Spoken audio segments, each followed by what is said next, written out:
கும்பராசி நேயர்களே, உங்களுக்கெல்லாம் உள்ளத்தில் நினைத்ததை உடனடியாக செய்து முடிக்க வேண்டும் என்று நினைப்பவர்கள் நீங்கள்.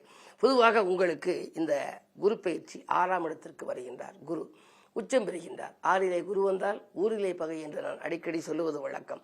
அதற்காக நீங்கள் கவலைப்பட வேண்டியதில்லை. உங்களுடைய ராசிக்கு தனாதிபதி குரு உச்சம்.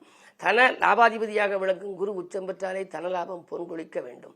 இல்லத்திலே தினந்தோறும் உங்களுக்கு 4 புறமிருந்து பணம் வந்து கொண்டே இருக்க வேண்டும். அப்படிப்பட்ட ஒரு சூழலை உருவாக்குகின்ற இடம் இந்த குருவினுடைய பார்வை 2லே பதிகின்றது, 10லே பதிகின்றது. தொழில் ஸ்தானம், தொழில் வளம் மிகச் சிறப்பாக இருக்கும். கடந்த காலத்தில் நடைபெற்ற தொழிலே புதிய பங்குதாரர்களை இணைத்துக் கொண்டு நீங்கள் அதை மேம்படுத்திக் கொள்வீர்கள். 12ஆம் இடத்தை பார்ப்பதனாலே புதிய வரவுகள் வரலாம். பங்குதாரர்கள் மாறினாலும் கூட உங்களுக்கு பயணங்களாலும் பலன் கிடைக்கும். இடமாற்றங்கள், வீடு மாற்றங்கள் வரலாம். வீடு கட்டி குடியேற வேண்டும் என்ற எண்ணம் நிறைவேறும்.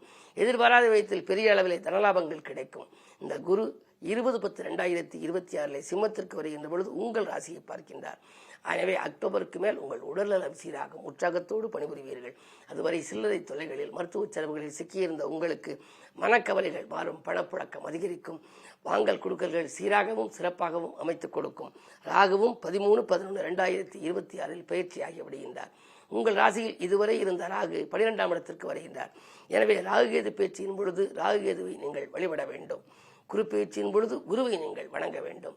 சான்றோர் ஆண்டோர்களின் வாழ்த்துக்களை பெறுவதும் நல்லது. இப்படிப்பட்ட உங்களுக்கு நல்ல அருமையான பலன்களை அள்ளி வழங்க வேண்டுமானால் குருவை வியாழக்கிழமை தோறும் விரதமிருந்து நீங்கள் வழிபட்டு வருவதோடு சிறப்பு வழிபாடாக யோக பலம் பெற்ற நாளிலே வைரவன்பட்டியில் உள்ள மார்த்தாண்ட பைரவர் வழிபாடு, அது மட்டுமல்ல திருவாரூரில் இருக்கும் மடப்புறம் தட்சிணாமூர்த்தி வழிபாட்டையும் நீங்கள் மேற்கொண்டால் உங்கள் எண்ணங்கள் எல்லாம் எளிதில் ஈடேறும்.